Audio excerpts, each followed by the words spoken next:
to all. Today's daf is Yerushalmi Brachot daf Nun Daled. We are starting about the 8th line with the words Rav Chana, and in the Vilna source Hadaf, it's Lamed Zayin Amud Aleph, 4 lines up from the bottom with the same words. And today's daf is sponsored Li'ului Nishmas Maris Miriam Sarah Bas Yaakov Moshe. Her neshama should have an aliyah. I think more tells us Rav Chana says Hamaspal Achar Beis HaKnesses. Someone that davens behind the shul, Nikra Rasha. He's called a Rasha. Because the pasuk says Saviv Rishayin Yis Halachun. The wicked walk around. Rav Chana also says Kol Misha Ein Nichas Beis HaKnesses B'Yom Hazeh. Anyone that doesn't go into a shul in this world, Ein Nichas Beis HaKnesses Lasid Lavai. Lasid Lavai, he's not going to end up going to a shul either. Matam, what's the source for that? Same pasuk Saviv Rishayin Yis Halachun. Amar Rav Yochanan says Hamaspal B'Sech Beisai. Someone that davens inside his house, Ke'ilu Makifa Chemish Al Barzel. It's as if he's being surrounded by a wall of iron. The same way that if he's surrounded by a wall of iron, he knows no one's going to attack him, so too he knows that nothing's going to be able to get his tefillah, and his tefillah will go straight to Hashem. Now the Gemara says, this is a switch. This is different than what Rabbi Yochanan says. Taman over there, Amar of Abba, Amar of Chia, B'Shem Rabbi Yochanan, a person has to daven in a place which is designated for tefillah, which means that a person has to daven in shul. The Kaimar Achin, and over here he says so, which means over here he's saying that a person should daven at home, whereas over there he's saying that a person should daven in shul. So what's Rabbi Yochanan's opinion? The Gemara answers, Kan b'yachid, Kan b'tzibur. One's talking about where he's davening b'yechidus and the tzibur is not davening, so then he should daven at home. However, if the tzibur is davening, so then he should be davening in shul. And the Gemara continues, Rabbi Pinchas says, B'Shem Rabbi Shaya, Hamaspal Beis HaKnesses, someone that davens in shul, Ki'u Makriv Mincha Tahira. It's as if he's bringing a pure mincha. Matam, what's the source? The pasuk tells us, Kasher Yaviu B'nei Yisrael's HaMincha B'Kli Tar Beis Hashem. When the B'nei Yisrael bring a mincha in a pure kli in the house of Hashem. So house of Hashem is referring to a shul that a person is davening in, and we see that being compared to a mincha tahira. And another member, Rabbi Yerushalmi says, B'Shem Rabbi, the pasuk tells us, Dirshu Hashem b'himatzai, seek Hashem where he can be found. Echanu matzoi, where is Hashem found? In shul and in Beis Medrash. The pasuk continues, Kira uhu b'yasei karayv, call out to him when he's close. Echanu karayv, where is he close? In shul and in the Beis Medrash. And our Rabbi Yitzchak Rabbi Lazar, not only that, Ella she'elihei and oimed al gaban, their Hashem, their God stands over them, ready to answer them. My time, what's the source for that? Elikim nitzav b'das kel b'kerev elikim yishbait. Hashem stands in an adas kel, in a divine assembly, in the midst of judges, he shall judge. Another thing about a shul, Rav Chisda Amar Chisda says, if someone enters a shul,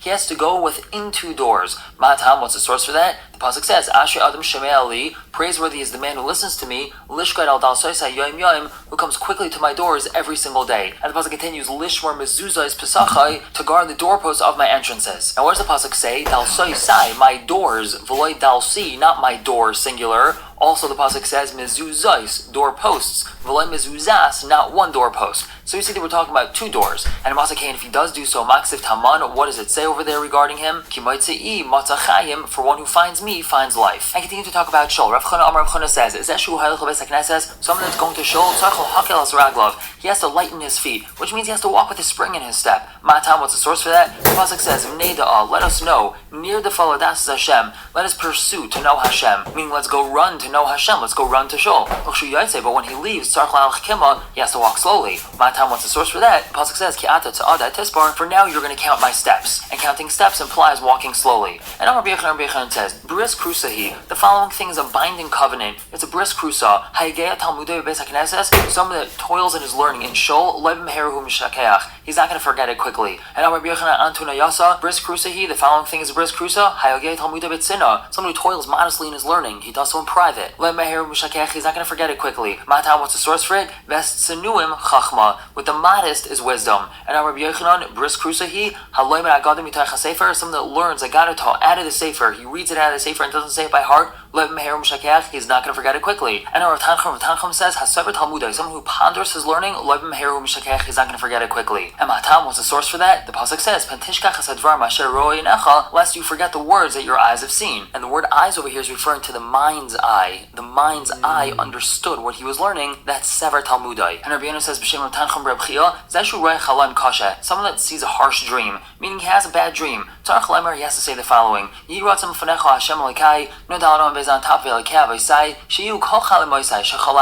that all the dreams that I have dreamed, Ben balayla zeh, ben b'shar leilos, whether this night or other nights, ben shachalamti ani, whether I dreamed them, ben shachalmu li acherim, whether other people dream them on me, im taivim heim, if they're good dreams, yiskaimu alai, they should be fulfilled for me, l'sasan l'simcha, for joy and happiness, l'bracho l'chaim, for blessing and life, but if it has a bad meaning, the same way that you change the waters of Mara to be sweet. This is referring to when Am Yisrael was walking through the Midbar. They came to a place called Mara. The waters were very bitter, and Moshe Rabbeinu made them sweet. And the waters of Yerichai through Elisha were turned to being sweet. Ben Ba'ar lebracha, the klal of Ben Ba'ar, referring to Bilam, you turn that over to being bracha. Kain tapach es kol chalem as hakashin. So too, you should switch over all harsh dreams, and that which other people dream about me. L'taiva for good, lebracha for blessing, l'refuah for refuah, l'chaim for life, l'simcha for happiness, l'sasain for rejoicing, l'shalom for peace. And the pasuk says, "Hafachtem esbedi l'machali." You have transformed my mourning into dancing for me. V'tachta saki. You undid my sackcloth about hazreni simcha and girded me with gladness. L'man zamer chachavod, so that my soul can sing. L'lo yidaim and not be stilled. Hashem alaikai l'olam aydeka. I will forever thank you. And the person should continue with this pasuk. V'lo'av Hashem l'kecha l'shmael Bilam. And Hashem your God did not want to listen to Bilam. V'yafach Hashem l'kecha l'chas hakol l'bracha. And Hashem your God switched over for you the klala to a bracha. Ke'ehevcha Hashem l'kecha. For Hashem your God loves you. And the pasuk says, then the maiden will rejoice with dancing, and young men and old men together, and I shall transform their mourning into rejoicing, and comfort them, and gladden them from their grief. And the Meshach said, if a person is in the middle of Davening Shemona Esrei, even if a king says Shalom Aleichem, he shouldn't respond. He's in the middle of Davening Shemona Esrei. Now Ravacha says, that's only said with a Jewish king. With a non-Jewish king, he should respond to his greeting. If not, it's going to be off with his head. And Tanya was taught in Brachot, let's say a person who's writing Hashem's name. Even if a king says Shalom Aleichem to him, he should not respond. Let's say he's writing 2 or 3 names of Hashem in a row. For example, Kel Elikim Hashem. He should complete one of the names of Hashem, and then he can respond to the greeting. And now stories about interrupting in the middle of davening. Rabbi Yochanan, he was sitting, he was saying Shema in front of the Babylonian based Knesset of Tzipori. Now it wasn't in Bavel, it was in Tzipori, which is in Eretz Yisrael, but it was called the Babylonian based Knesset, most probably because there's a lot of Babylonians, a lot of people from Bavel used to daven there. Now Avar Arkaina, an important minister, passed by, and Rabbi Yochanan didn't get up for him. Also in Bayan Mimchune, the servants of this important minister came and they wanted to strike Rabbi Yochanan. Amar he told them, Arpaine, leave him alone. Ben Musa Dibarye Huasik. He's involved in the laws of his creator. And another story of Chanin Rabbi Shubin Levi, Alain Kumai Antifusa de Kesarin. They came in front of a high-ranking minister in Caesarea. Chamson, he saw them, V'kam min Kumehain, and he stood up for them. Amrulei, his servants asked him, Min Kumai Ilan Yudai at Kaim, you're getting up in front of these Jews? Amrulei, he told them, Apehain de Malach and Chames, I see faces of angels. And a similar story, Rav Yoina and Rabbi Yossi, Alain Kumei Arsakinas Ba'antuchya. Rav Yoina and Rabbi Yossi, they went in front of this person, Arsakinos in Antuchya. He was a very high-ranking minister, he was a general. Chamson, he saw them, V'kan min Kumehain, and he stood up for them. Amrulei, his servants asked him, Min Kumai Ilan Yudai at Kaim Lach, you're getting up in front of these Jews? Amar he told them, Apehain dehani ano chazi b'kirva, I see their faces when I go out to battle, v'natzach, and I win. And another story, Rav Avin al Kumim Melchusa. Rav Avin went in front of the king. He went in front of the Caesar. Kinafik, when he left, Hafach Kedal, he turned his back and he walked away like that. Also in Bayun Miktalune, they came and they wanted to kill him, meaning the servants wanted to kill him. That was a show of disrespect. However, V'chaman trains Zikukin Denur, they saw 2 sparks of fire, Nafkin Mikdale, shoot out from his neck, Mishavku, and they left him alone. And Lakayim Hashanemar, this is in keeping to what it says in the Pasuk, V'ro kol amei ha'aretz, and all the nations of the world will see, Kishem Hashem nikra alecha, the name of Hashem is called on you, V'yarim Yimeka, and they'll be afraid of you. And Tani Rishim Rechai taught no brisa, V'ro kol amei ha'aretz, Kishem Hashem nikra alecha, what's this lashon of kol, that everyone's going to see and they're going to be afraid?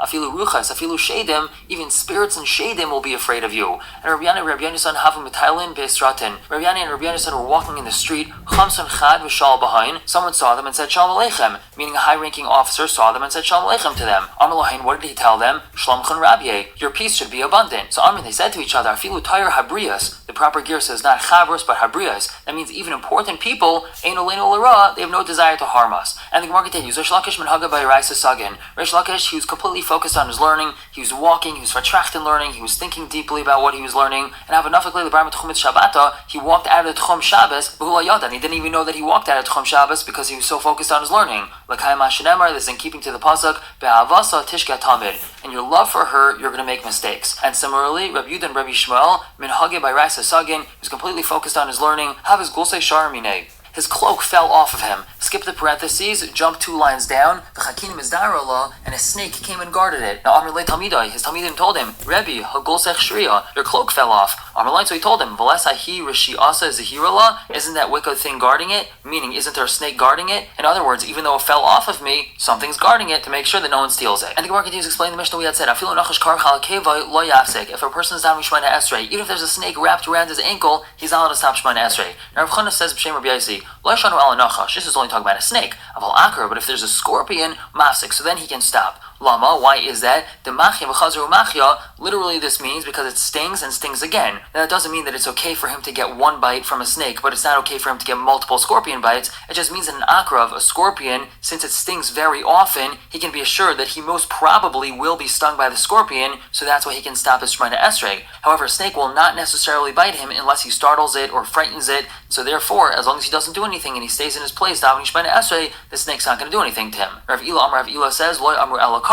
This is only if it's wrapped around him. But if it's martia, meaning he gets angry and it's hissing and it's coming towards him, this is referring to the snake, nun hayamad alf on top, hareza master milfanov, so then he can hide himself from it, meaning he can stop his Shemana Esrei and walk away and go hide from the snake, because now he knows that the snake's probably going to bite him. As long as he doesn't stop his tefillah, which means he shouldn't stop davening and call out for help. He could pause and go to wherever he needs to go and then continue davening, but he shouldn't talk in the middle of his davening. And something similar, Tanu, we have a brayso, let's say a person is davening in the middle of the street or in the middle of a wide open plaza, and there's people in wagons going back and forth. So I raise a mavr b'nei hachamor b'nei hakaroin. He's able to move because of donkeys and because of wagons. Or eventually as long as he doesn't stop his tefillah, meaning he shouldn't call out, he shouldn't speak. He should just simply move from where he is. And Amin all of Rabbi Chanina ben Daisa, they said about Rabbi Chanina ben Daisa, Shaya Amin b'spalal, he was standing davening, uba chabarbar, and a chabarbar came, v'kishay, and bit him. And he didn't stop his tefillah. V'halchu, and then they went, umatzaya aisei chabarbar mace. They found that chabarbar was dead, mutal pi chayrai, right by the hole leading to its burrow. And after that happened, Amr, they said, I loyla adam shenashchu chabarbar, woe to a person that was bitten by a chabarbar, va'ai loyla chabarbar shenashchu Reb Chanina ben Daisa, woe to this chabarbar that bit Reb Chanina ben Daisa. Now, ma iske de hadein chabarbaraya. What's the story? What's the deal with this chabarbar? So the Gemara tells us, kan havas nachas lebar nasha, when it bites